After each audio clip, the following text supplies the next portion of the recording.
So we have this world where people submit papers.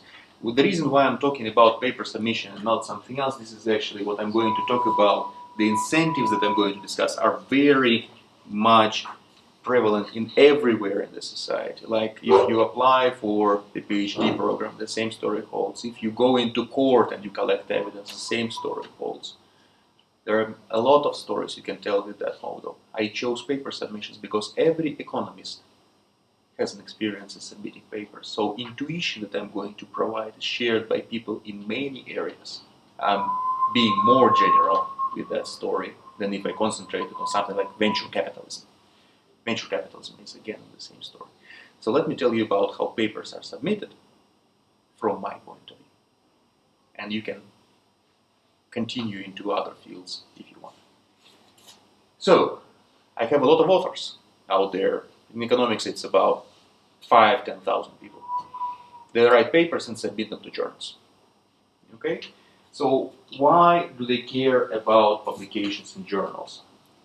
Not because they think people will read them. Well, not as much. Because people can read them, they can just go download it from their websites and read them if they really want to. Because there are administrators, and administrators cannot read papers because they never studied economics, or they have to make decisions about physics, biology departments, and economics departments, and psychology departments. There are all different departments, and they cannot know everything. So administrators don't have time or ability to read your papers or understand your papers, but they can count. Okay, so they see 6 publications there. Awesome, you have a number 6. Okay. And that's not just the university. You think about grant proposals, right? You think about newspaper journalists who want to write a piece about economics and they are deciding whom to ask for an opinion about, Greece leaving the European Union or something else, right? They are seeing 5 people who are doing something about that, whom they will prefer, the guy who published the most, because they can count publications as well. Point B. Publications are valuable for authors because they get a payoff from publications.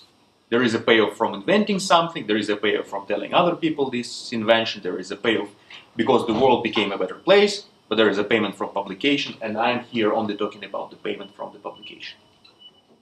Okay? Make sense? So, in our baseline model, there is one editor. Okay? He gets all the papers and he sends them to referees because he cannot possibly read all the papers. The normal editor in normal journal gets about 1,000 submissions to evaluate and process in a year. Even if he gives up everything else, it's like 3 papers a day, including Sundays and Saturdays. No way he can read that. No way he can make a nice decision about it. So he is just skimming it and sending to referees, and he's processing the decisions of referees onto the author. Okay? So there are a lot of things changed in publication since 1960s to now. And what I want to study is how authors now behave differently from authors in 1960. And I want to show that some of these changes are motivated by the change in fundamentals and not necessarily the change in the composition of authors or something like that.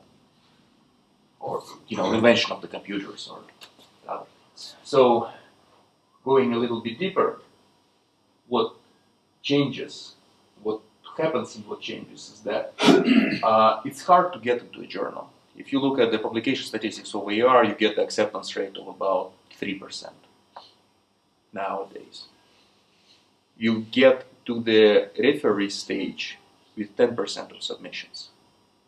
People are betting on very slim chances to get published if you don't look at the content of the paper. Authors don't submit to many journals simultaneously. They submit to only one journal. There is a reason for that. Pretty much nobody wants to, do the same job for 2 journals simultaneously. So if you submit to 5 journals simultaneously, you make 30 people referee for you, right? And that's a waste of the profession, and you get penalized for that. So that never happens. That happens in law, for instance, but not in economics. What usually people do is they submit in to better journals. If they get rejected from better journals, submit to worse journals. We will find reasons in this paper when they might not do like that. Okay. There is a fantastic literature about referees, and the problem with referee reports is that you don't see them for other people. You see your own referee reports, but you don't see reports about other people because people are not openly sharing those. So there is the two particular interesting sets of people who care about this. So there is this paper of Gans and Shepard, 1994, Journal of Economic Perspectives, where they were PhD students in, I think, Stanford, and they wrote an email to many Nobel Prize winners and senior professors of different universities, and they asked, what's your experience with rejections? Have you ever had a popular paper of yours rejected? They got two replies that did not have a story about how a well-cited paper got rejected. One was from Bob Solow, who said, not a single of my paper has ever been rejected. Okay? And the second one was from a person they don't name, which said that this is a vacuous exercise, you must never do that, you must never go on with this study, it will hurt the profession, stop it immediately. Everybody else wrote back a story or two about how the paper got rejected. So everybody knows. It's a paper in Journal of Economic Perspectives. I mean, they might have made it into a book, like Edward Elgar likes to, reprint. But yeah, here I'm citing the paper. And there are other stories, like there was this Market for Lemon story when Georgia Kerloff submitted it to, I think, 4 journals before QGE accepted it, and now it's, like 90% of economics is about asymmetric information, how markets don't really work. So, I think he got a Nobel Prize for that. Spanish, right? Who are you speaking about? Kerloff. Okay, yeah, sure. But there were other stories, like there was a story about Paul Krugman. I think it was Paul Krugman who sent the paper, got 3 referees saying that it should be rejected, but his advisor was the editor, so he accepted it anyway. And it never got cited by anybody, but that's, Paul Krugman's story about how market was unfair. So yeah, and Welch is an interesting person in himself, so he didn't like this whole notion of, secrecy of referee reports, so he has a working paper on his website. I think it might have been accepted by now, but it had a collection of referee reports from other journals with his replies to that, and he's a tenured professor in UCLA, nobody's going to do anything to him, so he was not controlling himself in these replies. So you can read that, and that's like why you want to get tenure, to be able to reply to referee. And this particular paper, he gets data on submissions to, it's called an SFS cavalcade. I think it's a system of finance publications where, so essentially he has information not only about which paper went where, but also which paper was rejected and accepted when, where. So he doesn't only see acceptances, he sees acceptances and rejections. Using that, he's using smart math to extract the proportion of noise in referees reports. And he estimates it to be 2/3 of the referee report. So referees are very noisy. That's his own papers or all papers? That's all the papers of, I think, 5 journals or something. So how come you get this data? Because he's a senior professor in a good university and everybody respects him. Okay, I want to do that. No, I mean, it's amazing what kind of data you can get if you're, But, yeah, and my point is here that referees are kind of noisy. However, editors trust them, and editors read their referee reports. So if you write a referee report, they ask you to choose accept, reject, reject with minor revision, reject with major revision. But nobody just chooses an option. Everybody writes back a lot of text. And editors don't always do what the option says. I had a paper which was 3 referees said accepted, and the editor rejected it under the following reasoning. So it was the Management Science Journal, and they sent the paper about social choice empirics under the pretense that in management sometimes you have to make a decision and you need to reconcile the preference of different people. Look, it's very easy to do so. Right? Here's the empirical Condorcet paradox, and it never happens. Right? So he wrote back saying something like that. I looked at your paper, I thought it's not really management. I sent it to referees. Referees wrote back to me, they said to accept it. I looked at it again, it's still not management. I reject. So, I mean, there is a reason in what he did. So he was waiting for referees to write back saying it's management and here is why. So that's the kind of signal he wanted to extract. So he was reading the referee reports. Yeah. That's a very positive interpretation. He sent it to the referees because he wanted to get a justification to reject Exactly. it. That is more likely. That's another interpretation I prefer to live in the world of. Sometimes they say Good people. Recently, I received request from an editor to referee paper just Right. 2 days ago. Right. The editor said, "Look, in our journal we accept only top papers, so keep this in mind." Which means try to reject, and if you accept, try to ask to reduce the size of the paper. No, there are many games that referees try to play. They try to impress the editors, and I mean there are a lot of silly things. Like I get requests to cite more papers from the journal to which I'm submitting. I mean this is Or from the referees. kind of weird, Like you wrote a paper, now cite more of us. That's not really why people should be citing papers, but anyway, point being, there is a noisy signal from the referee. Which journal gave you that answer? No, because you videotaped me. Now, there is a paper by Bruno Frey who likes to publish very much. So he has a paper in Public Choice where he spends about 10 pages explaining how much he hates when referees ask him to work on, changing the paper to whatever referees want, and he compares that to scientific prostitution, and he doesn't like scientific prostitution. So, it's dubious, moral standard. The person who, writes the paper publishes it in 4 different journals, but nevertheless, there is a common sentiment that not all the suggestions of the referees are useful. Yeah. That's not an uncommon attitude. So, this Nobel Prize winner Sultan, he never ever revises something. So, and therefore he never got in good journals. And the first time he was in Econometrica was his Nobel Prize speech. Yeah. And also this guy Fry, I think he is also, his journals are very mixed, the level of journals he has.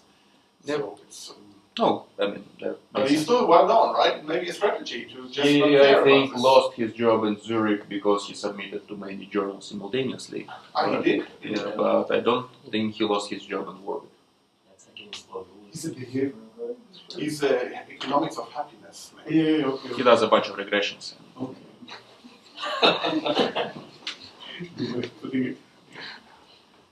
So yeah, if you talk to editors, they say we care more about the content than about the author, so we will publish a paper by nobody in the middle of nowhere if it's a good enough paper. I have examples of people in the middle of nowhere who published papers in Econometrica, but then never doing anything else. So probably it was evaluated by the merit of the paper, but that's going to be my assumption because pretty much all the editors said we really like science and we don't really care about where it's coming from.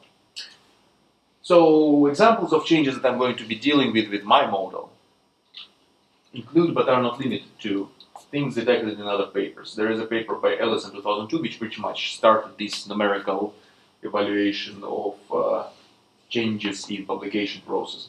So he noticed that response time has increased from 1970 to 2000, and that's the referee response time. So from say a month to half a year by nowadays. He noticed that revise and submit appeared. So 1960 it was accept or reject. In 2000s it's pretty much reject or revise and submit. That does not help with submission time. So right now it's about 3 years before you start submitting and you get something. So if you have a 6 years of tenure track, whatever you didn't finish by the second year, pretty much not get published. So yeah, the motivation for that was that's kind of weird thing. That seems like an inefficiency. No way people need like 4 years to read the paper. Right? But yeah, he has a model about explaining that. But you look at his paper and his companion paper, which is in the same journal, in the next page, and that's what you get for being Ellison. You get published 2 papers in 1 GP, one after another. And yeah, there's more journals appeared. So before 1970, there were no field journals; they were general interest journals. And in the 70s, commercial publishers appeared that started offering this Journal of Development Economics, Journal of Public Economics. If you look at the number of volumes and issues, all the field journals are pretty much the same, like volume 30, volume 40. They are never like volume 125. So every historical journal is a general interest journal. Okay, so these things we kind of want to study with our model. There were other changes. I don't have a lot of space in here, so I didn't put it. I'm going to skip what was in the other fields, but the problem we are studying is something like that. We have a lot of authors. They have different abilities. Some authors have higher ability, some authors have lower ability. I don't care about what kind of ability it is. So that can be interesting as to the general population, right, of your topic that you study. So you might do stuff about quantitative easing or about the European Union, things like what newspapers write about, right? That's probably higher ability than if you do general equilibrium that probably has been done in the 80s already. It can be the ability like the smartness, so you do stuff in continuous time in n-dimensional spaces. Well, it's probably higher ability than if you do it like with two types and binary choice. It can be the ease to write. So if you can read the paper like the newspaper article, if it's easy to read, it's probably of a higher ability author than if it's like a very like a homework kind of paper. So I'm not sure what is that ability, but I want to have it one-dimensional. I played a bit with two-dimensional models. You don't get much more interesting results from there. So you can play, maybe you'll find something. So author of every ability can be lazy, can take his idea and just dump in the journal that accepts everything. There is a payoff from that, U-bar. Are there such journals? Maybe you can tell me. You get I get invited to submit to. Yeah, true, right. For all purposes. For all purposes, I think you get emails when they say like send us for $100 and we guarantee you the publication in 2 weeks or something. But overnight, many people who have career concerns will get a negative bar from publication like that. I mean, if you advertise the publication, you probably. I mean, at least in higher school of economics, they have a list of journals where you get penalized for publishing. They have these 500 programs when they want 5 universities to get into top 100 of world ranking. And recently they calculated the publications in the government and they threw out the fake publications, like publications in these fake journals, and penalized monetarily the universities which did that. So, I mean, obviously administrators were not going to the researchers and making them publish in that journals. But it can be a negative thing eventually. Anyway, the same author can attempt a publication in a good journal, which will be read, which will be cited, which will be, valuable for all purposes.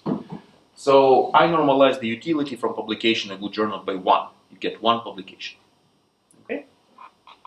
So author can improve the quality of the paper by spending effort. Right?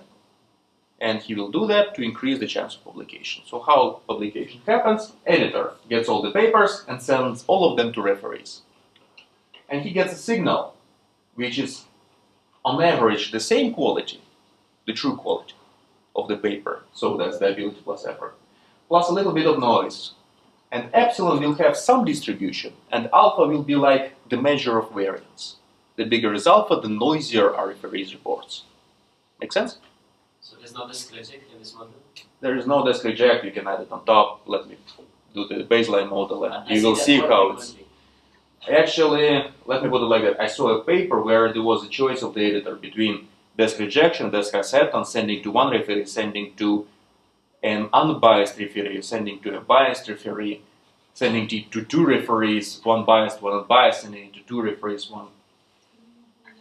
there were a lot of cases, there were like 70 pages, it was very hard to read. So in here, everything goes. But what is alpha? Alpha comes from where? Alpha is the noise parameter I'm going to fiddle with it. So editor does not have a prior. Editor thinks all these guys are the same quality. Example.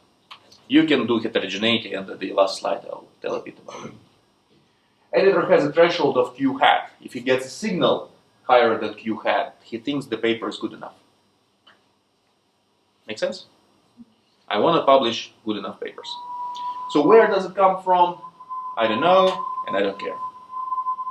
Okay? It might be coming from the conference, from the economic society's governing board that says you're going to publish papers which, quality is bigger than 5.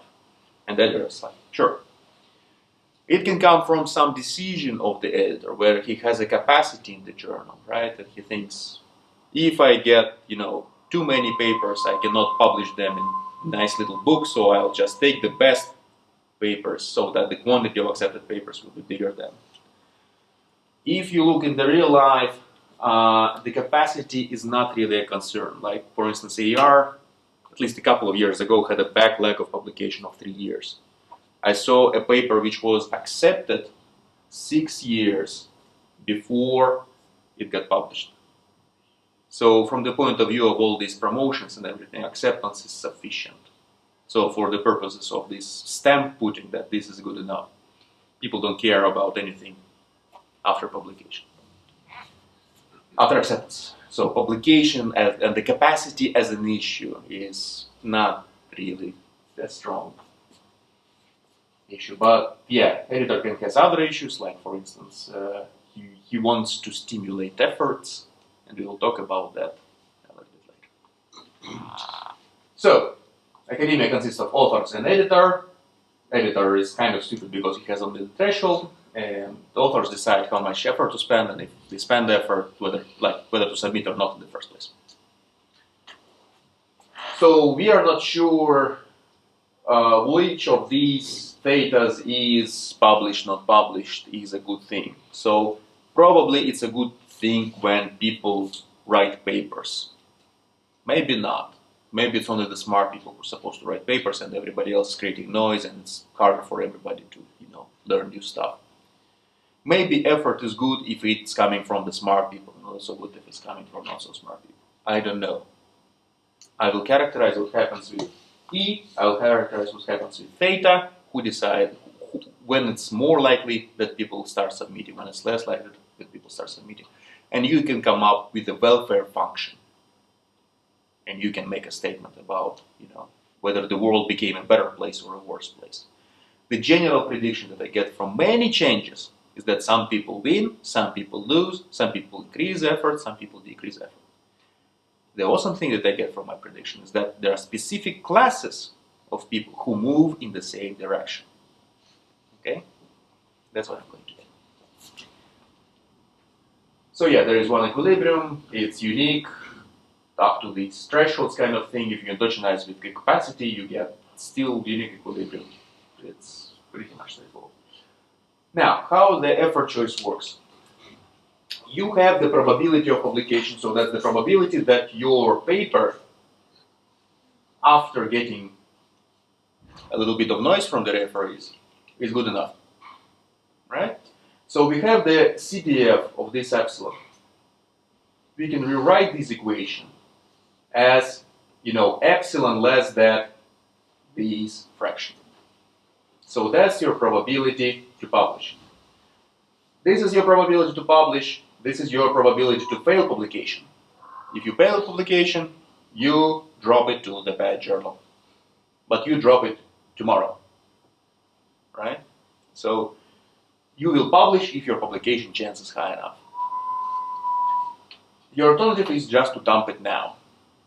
So you publish if your probability is high. Now, how do you choose effort? Well, your payoff function that you calculated from here, that you opened the brackets in here and you got into, one equation. That's what you get. Minus the cost of effort. And you take a derivative. Now, there is always a maximum. Why is that? Because the biggest payoff you can get is 1. right? But as you increase effort, these convex costs will eventually be bigger than 1 because they are convex. Essentially, yeah, if you spend some effort, you are either above 1 or you're below 1. If you're below 1, you have the marginal effort. The marginal effort in all other places are bigger. So if you extrapolate the marginal effort from there, you will eventually hit 1. But you will hit 1 with the curve much sooner. So it's a maximization of effort on the bounded interval. It's not clear what it is bounded upon, but it's bounded because this is concave. So you will always have a maximum. It's always going to be interior because density is positive everywhere, and C prime of 0 is 0. So you'll always have some effort. It's always going to be fine. In the maximum, you will get the second order condition like that. Okay, so this will be useful because we will put signs on different things and sometimes this appears, so that's where I get signs for different predictions. Now, how does the effort choice works? So these are shocks to the referee's opinions, right? So these are negative shocks. These referees really hate your paper because they woke up, it was a bad day, they didn't like your paper because just of the noise. These referees were very happy, they got tenure the morning of the day when they were writing a referee report, they're super happy, okay? So if you don't spend any effort, you are in this point. So all of these guys, if you get the noise like that, you will get published. All of these guys, you will not get published. You will spend effort to overcome some of the negative shocks in here, okay? And as long as your marginal benefit of doing so is higher than the marginal cost, you will do so. So the intersection of the marginal benefit and the marginal cost in here is how much effort you spend. Make sense? What happens if your theta goes up? Right? So this point goes up. The amount of effort goes up for this specific guy. When you're in here, what happens with the effort? It goes down. So the effort is single peaked if your density is single peaked. Okay, that's all the proof. So single peak densities are kind of funny. So it's a generalization of normal distribution, right? I could say normal distribution, it would be immediate. But single peak densities are definitely a much wider scale. For instance, uniform distribution is single peak, right?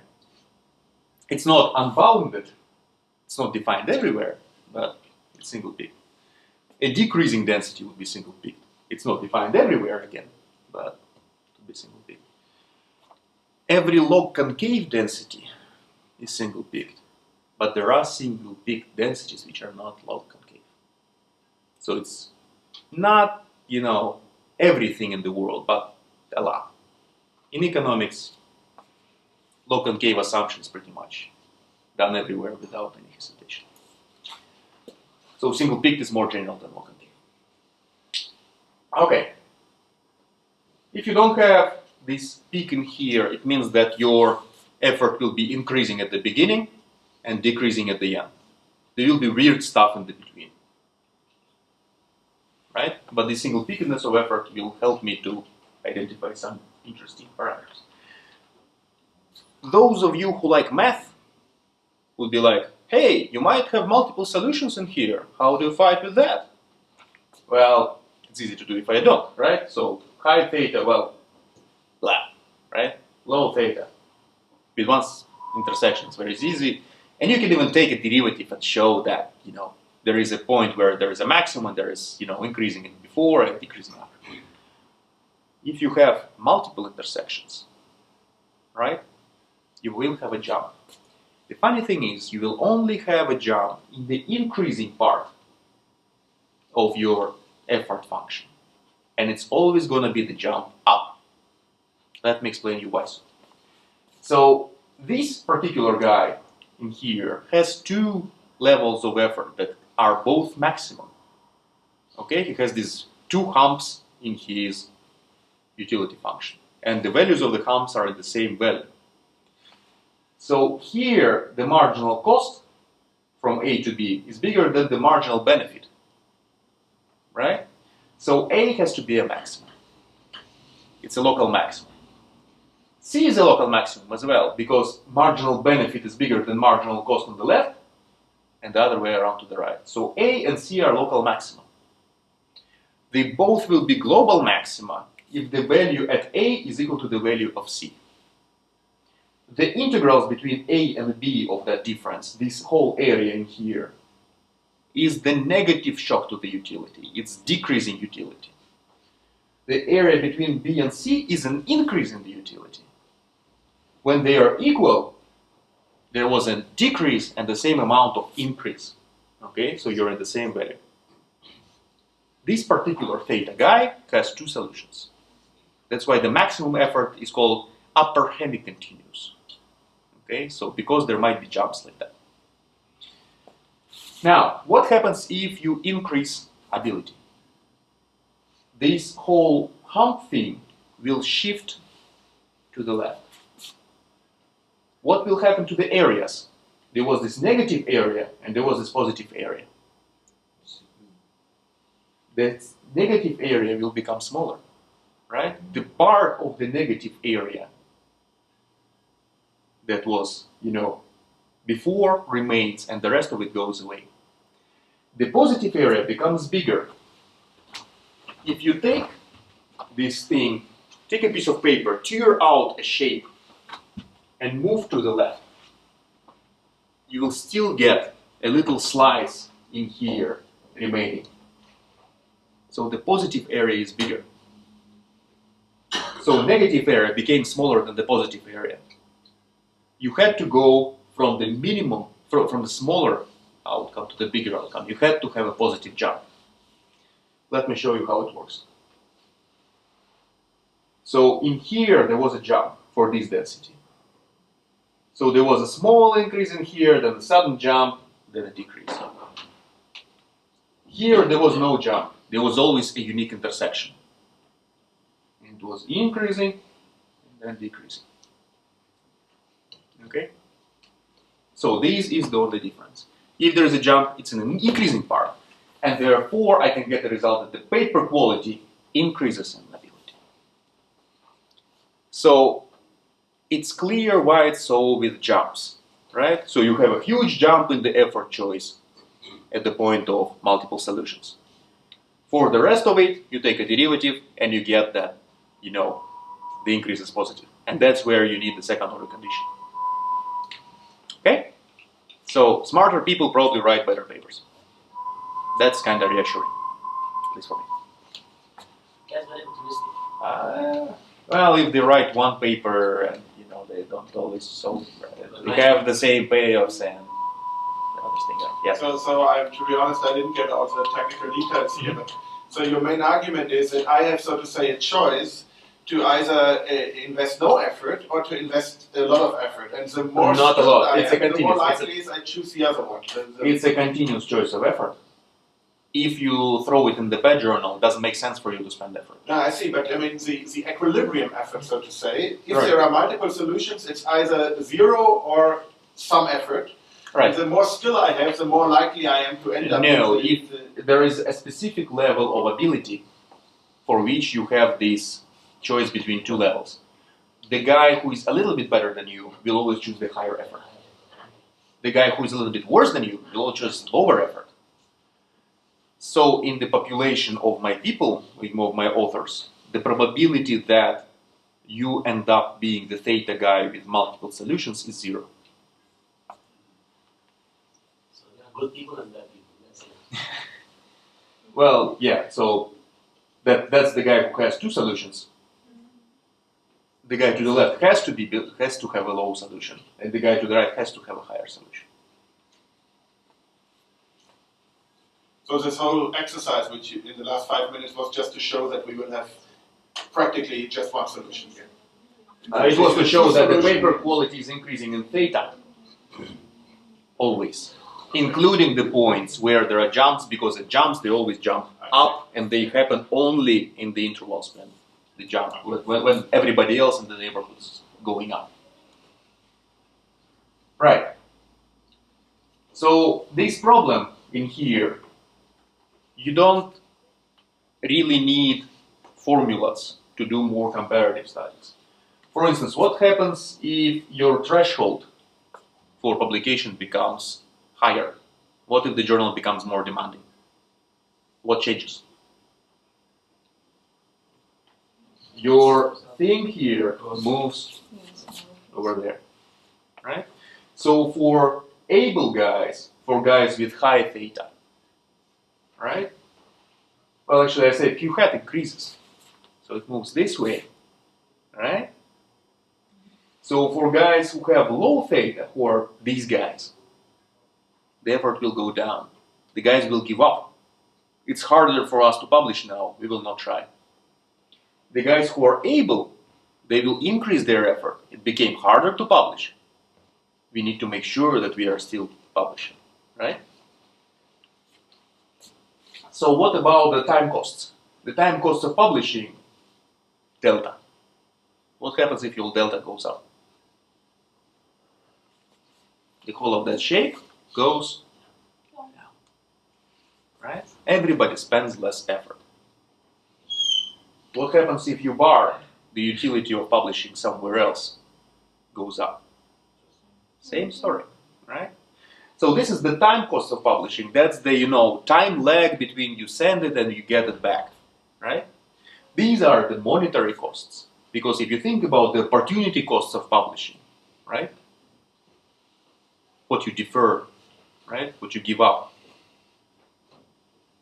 These are the monetary costs. That's the submission fee.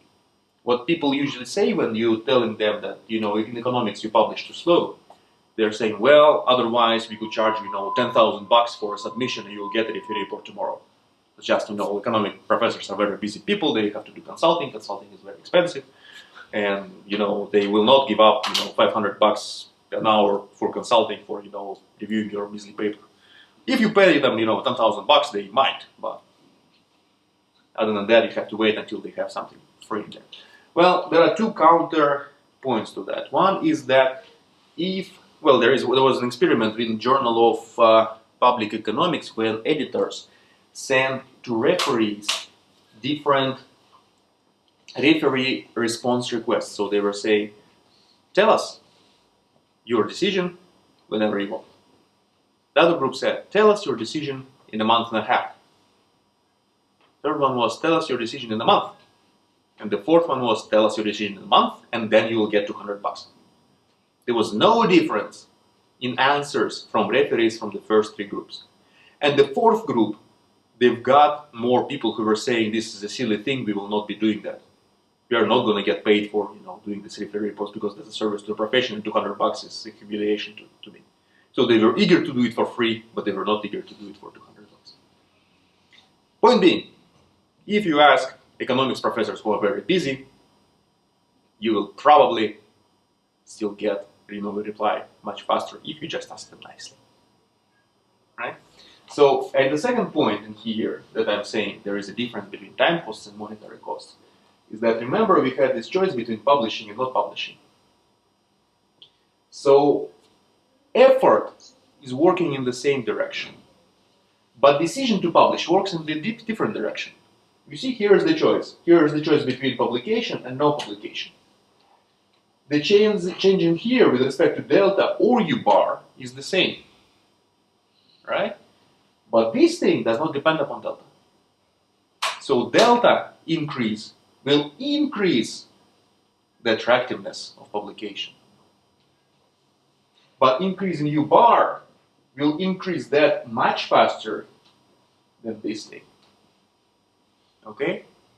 So they work in the opposite direction. Increase in U bar will lower the quantity of publication. Increase in costs of submission will lower the quantity of publication. Increase in time costs will increase the quantity of publication. So what we have right now is very high time costs, very small delta, and very high U bar, the profession tries to minimize the quantity of submissions. Yeah. I really get lost here. And could you go back to the diagram? Sure. So this is the probability of being above the threshold, right? Or what does this diagram show me? If you are of ability theta, if that's the threshold, you choose effort. This is the threshold, and you buy additional like passes over the threshold by spending effort. Okay. So these are the noises that will make you publishable. These are the noises that will make you unpublishable. Yes. Okay. So a change in delta. So that means I would have to have a noise which is very positive to get above this Q. Yeah.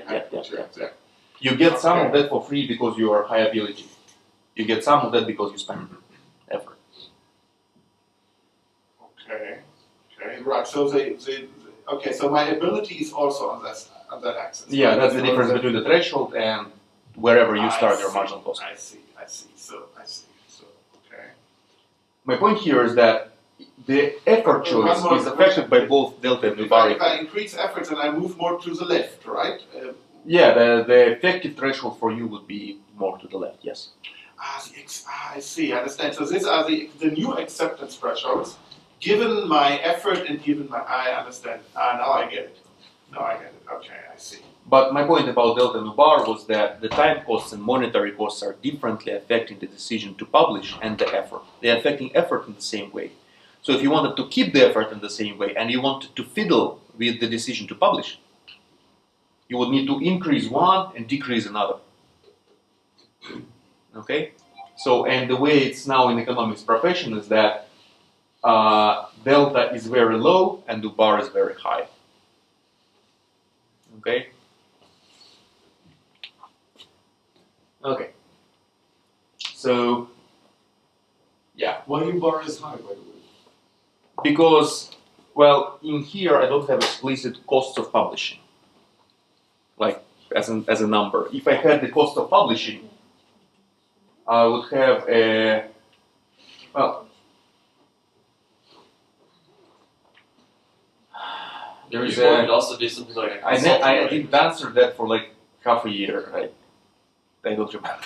But couldn't U bar also be like a consulting rate or like the monetary benefits? So instead of publishing, it could be the whatever. Yeah. Sure. So that's the gist, but you know the cool one word answer awaits me right now. So whatever is that you forgot. Nevertheless, so this is the effort choice, and my point in here was that the time costs are different from monetary costs, not because of the wage issues, but because they stimulate different things. What else can we do? We can play with alpha, right? What happens if you play with alpha? Those of you who studied econometrics know what happens when you increase the variance of the normal distribution. Right? So you had your marginal costs. They were intersecting the marginal benefits in here. Your density became flatter. Okay? For the guys who had the maximum effort and nearby, the effort will go down. That's because I assumed that f prime of 0 is 0. I normalized it to be, the maximum is remaining in the same place. Make sense? Those of you who are very high ability will think, hey, there is a chance that I'm going to be rejected. I'm going to spend more effort. Those of you who are very low ability will think, hey, we can make it now. Right? Sorry. Yeah. Did you consider this situation where theta is very, very big when people don't even take effort to publish? Well, I assume that the density is positive. If referees are limited in vitriol, which they have in their letters, then yeah, there will be people who are spending with zero effort. If you have, for instance, uniform distribution, you will have zero effort eventually. It's just mathematically much easier to work with, everywhere distributed. Yeah, so you don't really need the no atoms kind of thing. It's just, mathematical effort of typing this all up that makes it prohibitively costly for me. So one thing that I wanted to do though was to say that you might have a super hating referees, like the guys with signal of minus infinity. There's like 10% of meeting a guy who really hates your guts, who will just, reject you no matter how good the paper you wrote. Doesn't change anything in the math, right? So it just makes the density a little bit flatter. The funny thing is, if you have guys who will accept you no matter what, same story works in there. It's the same density will go flatter argument, right?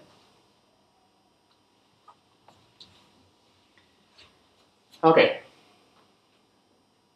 So that's what happens when you have a large theta. That's what happens if you have an intermediate theta. That's what happens if you have a low theta. You can look at the utility by using the envelope theorem, taking the utility, taking the derivative with respect to alpha. And what you get is that the guy who is spending the maximum effort, the guy who is, hitting the point in here, is exactly indifferent. He had a 50% chance of acceptance before, 50% chance of acceptance after. He's indifferent. If he found it strictly optimal to publish, the guy a little bit worse than him will find it strictly optimal to publish as well. And after the change in alpha, he'll find it more optimal to publish than before. Okay? So if the probability of acceptance of 50% is good enough for you to publish, then after a decrease in alpha, more people will publish. Okay? In AR, as I said, the probability of acceptance is 3%. So if AR's referees become more noisy, there will be more submissions to AR. What happens if you have more submissions? You get more referee reports to write. Right? What happens if you have more referee reports to write? They don't become better. Okay? So there is this reinforcing kind of cycle going on there. Yep. Could you show the utility function again? Absolutely. You mean like this one? So you take a derivative with respect to alpha. What I find a bit surprising about this utility function is that you measure, so you have on the one hand you have probabilities, Yep. on the other hand you have a cost, so you measure the cost of effort in terms of probability. Because I said I normalize the utility publication by 1.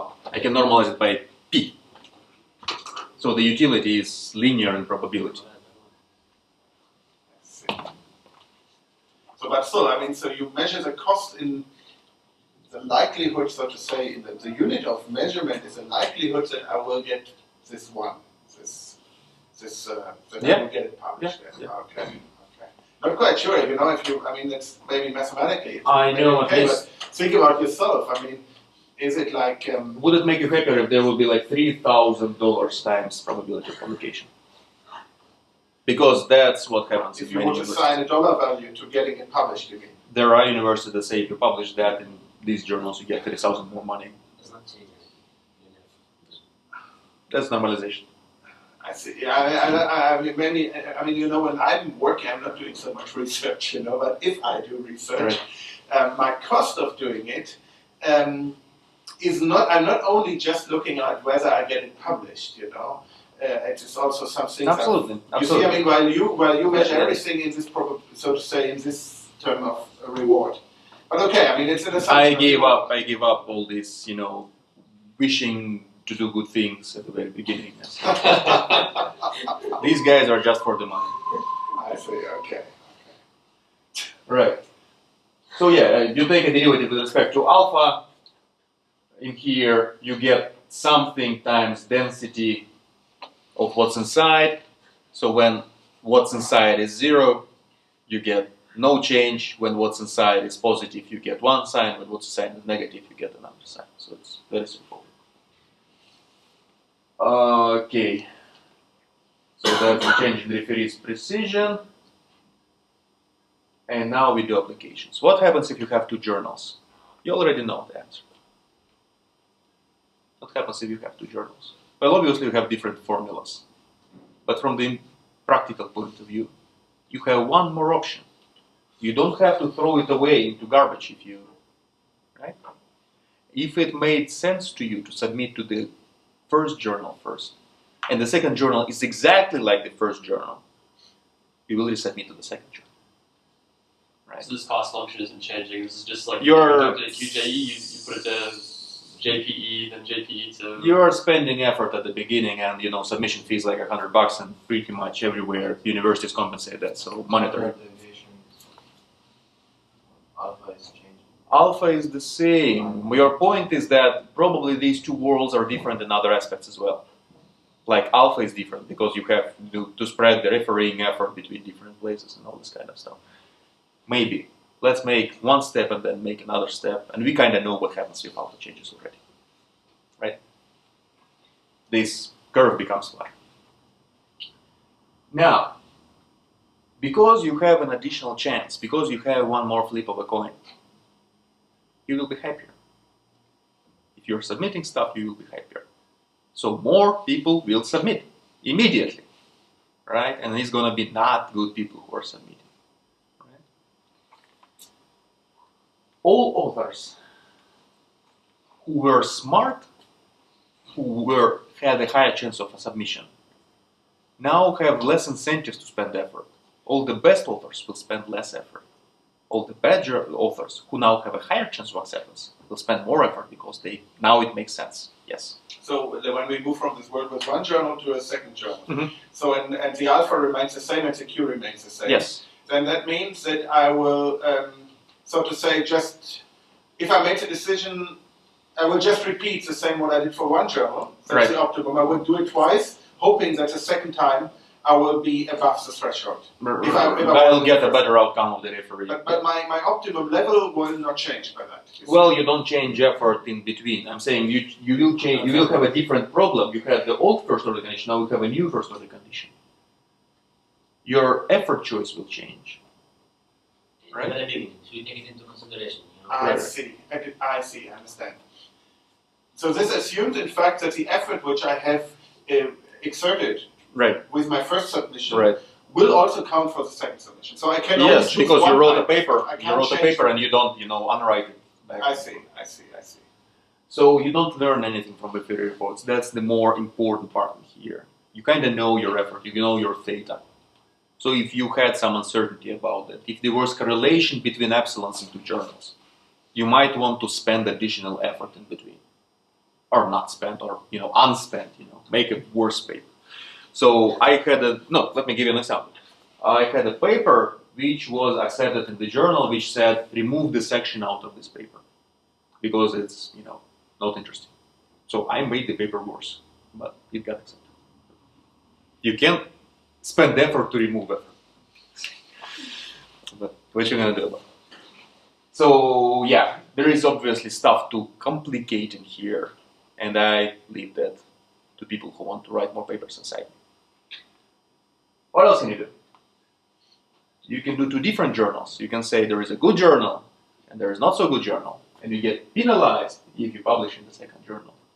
It might still be better than the very bad journal which accepts everybody, right? But it might be just less payoff. Less people read it. Everybody thinks it's worse. The name sounds silly.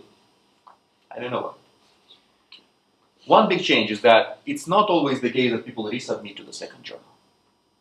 Okay? Intermediate people will not resubmit to the second journal. If you know a guy who submits it to AR and then throws it out, the guy is probably from the intermediate quality. Like the worst guys, they don't submit in the first place. The best guys submit to the first journal and then to the second journal. Those like all or nothing guys are probably of the intermediate ability. Yeah. All authors still like the second chance. There is obvious change in effort, but we don't have enough time to go over that. Field journals. The difference of the field journal from generally worse journal is that in the field journal you have referees who are from the same field. In general, in this journal you get a micro guy, an econometrics guy, and if you convince all of them, then yeah, it's general in this journal. publication. In field journals, you get, development guy, development guy, development guy, and Journal of Development Economics. They can make an informed decision about the value of your paper much better than the general interest guys, right? I'm surprised that you say that. I mean, in a general economics journal, sometimes they were always game theorists. Was it just random? Let me put it like that. The person from the development journal will probably know more, the editor of development journal will probably know more development economists. So the general interest editor will find no more reference than the guy from Games and Economic Behavior. So this same intuition, why I'm saying development, because there is a guy called Praha Bardan who wrote a paper about how terrible it is to be a development economist because we have to publish in the field journals, but nobody respects them. Gamma is less than 1, and although we have better referees, so we probably have better papers than general interest journals. So yeah, we take his intuition and we agree with it, and it kind of makes sense, and we got at least one rejection because of that, because the referee said, no, that's a stupid assumption, why do you do it? So yeah. Now, things become interesting. So you can submit to the general interest journal first, or you can submit to field journal first. Which one would you do? If you're a smart guy, you know you are probably going to get published in the general interest journal. You don't like the penalty, right? Whoever you submit to will accept you, but you don't like the penalty. You'll submit to the general interest journal first. If you are a stupid guy, you know that the field journal has a bigger alpha. You actually have lower chances of acceptance in the field journal than in the general interest journal. And you get a penalty in the field journal. You will submit to the first journal first.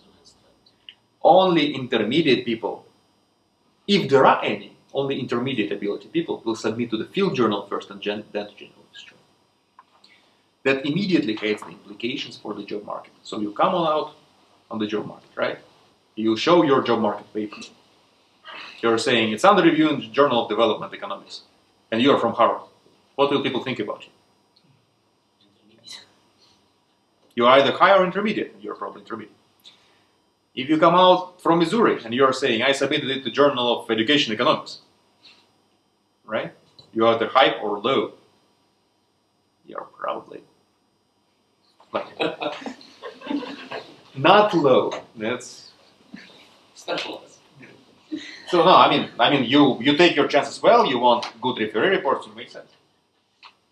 If you are from Missouri and you're saying, I have this, 5 papers I submitted yesterday to ER, nobody will take it as a good signal.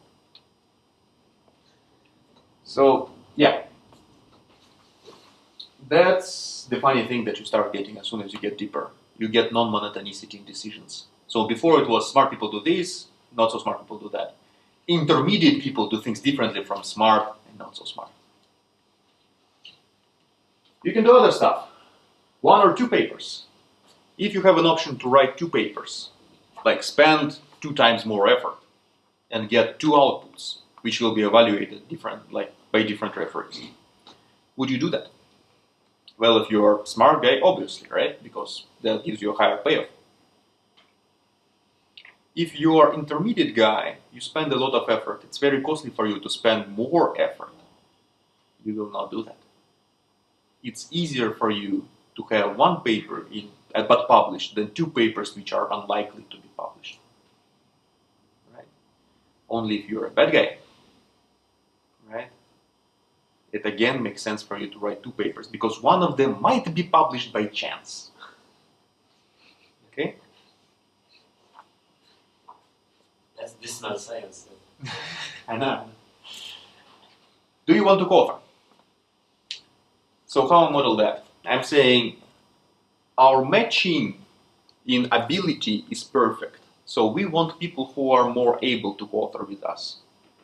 But if I come to Darren Asimov and say, why don't you co-author with me? He'll say, I want people who are more able than you. Right? I'm not gonna. And yeah, if somebody who is less able than I am will come to me and say, I want to co-author with you, I will say, I want somebody who is more able. So everybody will match with the guy of the same ability because there is a continuum and everybody can find a friend.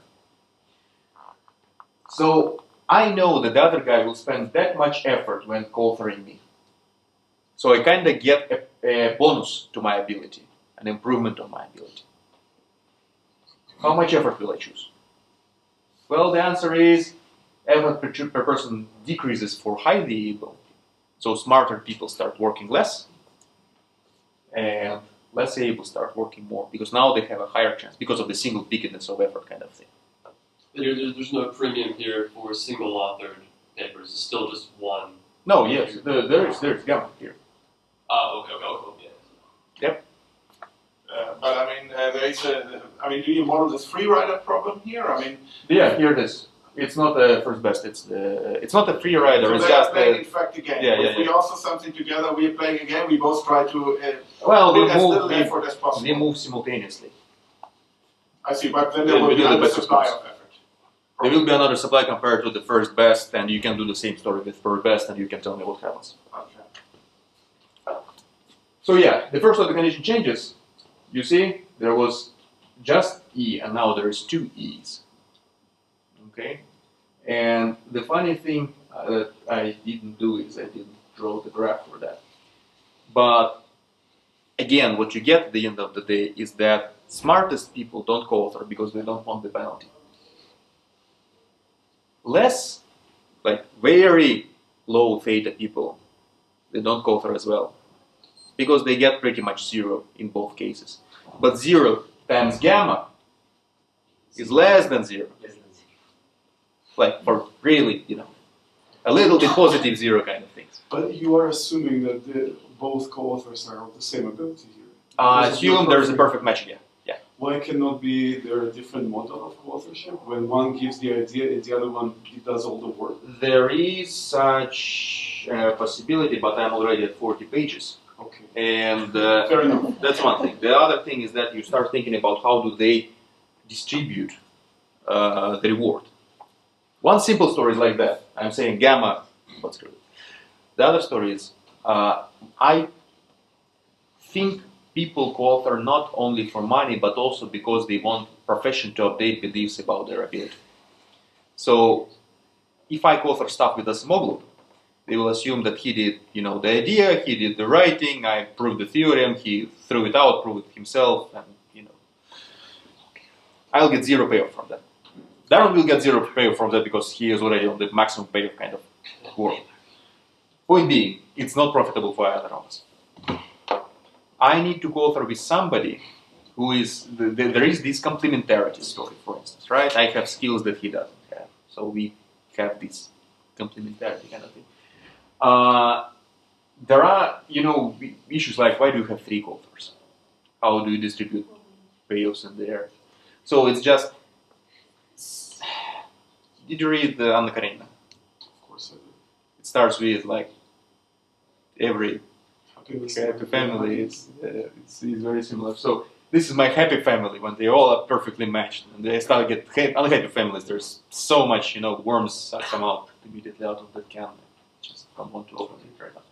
If I come up with a simple enough story about that, I would be glad to write up a follow-up for that. But for the purposes of this paper, if matching is very good, if you have, say, PhD students who come out from the same department, which ones try to co-author? If you have a Harvard PhD person who comes out on the job market, 0 of them have co-authored job market papers. If you go down like the top 50 kind of, very many of them have co-authored job market papers. Because the first guys want to signal they're of high ability, not of the medium ability. But not nowadays.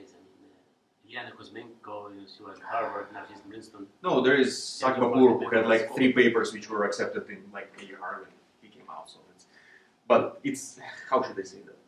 If it matters what the job market thinks of you based upon your publications, you will try not to. If job market has already decided that you're good enough, you can do whatever. It's just, So I guess I have about 15 minutes more. My important point in here is that there are intermediate guys for whom it's better off to co-author. And these are the guys who spend maximum effort. And if they co-author, they jump immediately in this distribution much further away. So for them, it makes sense to co-author if gamma is not too small. So there is a question of like how big should be the gamma, and there are empirical estimates of that. And one of them I found said that in scientific papers in biology, I think it was 1 over square root of n.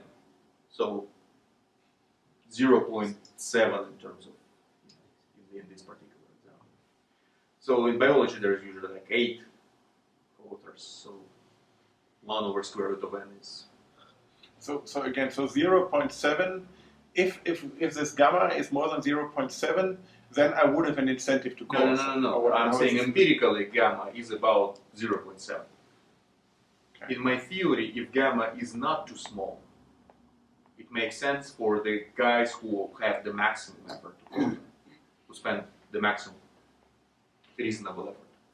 And 0.7 means that having a co-authored paper is not as good as having the paper alone, but it is better than having no paper. Than having, it's not that we just share. It's better than having half of the paper. Sure. So it's like having 2 co-authored papers is better than having one on my own. The total effort is bigger. Yes, exactly. One paper in the bad journal which pays off as half of the year. But yeah, you get the drift. Like there are people who have the tenure requirements phrased in 1 over n. There are people who don't phrase them at all. There are places which don't divide anything. In England, as far as I know, the promotion issues are you don't divide. You calculate the papers per university to allocate funding. So if you and your co-author are in the same school, you count as 1 paper. But if you're in different schools, that is like 2 papers. You benefit both schools, which is kind of weird. That's if that's achievement of people, that doesn't make sense. But it prevents when there's one guy who wrote a paper and he takes everybody else in the department on board. It's like that's all this corruption kind of behavior that we don't have. So yeah, you can do other extensions. The hardest thing with this model is to stop adding extensions. But yeah, I guess what I want you to take home is that authors respond to different changes differently. If you see that there is more effort, for instance, the papers became longer, the question is who now spends more effort, right?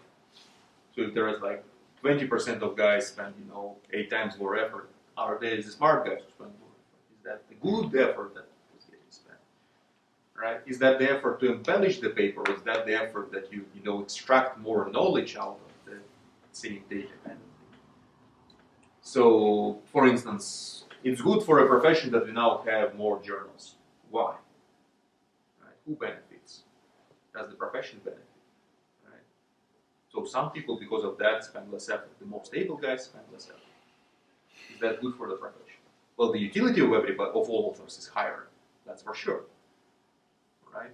Do we care about the utilities of authors? Well, we do because we are the authors, but from the point of view of how to organize science, is that a good thing? So remember at the beginning I said the threshold is fixed.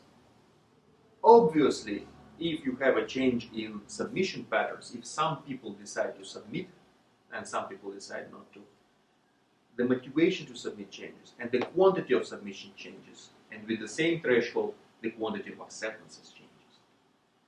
So you have the pressure on standards because of the change in the structure of the whole environment.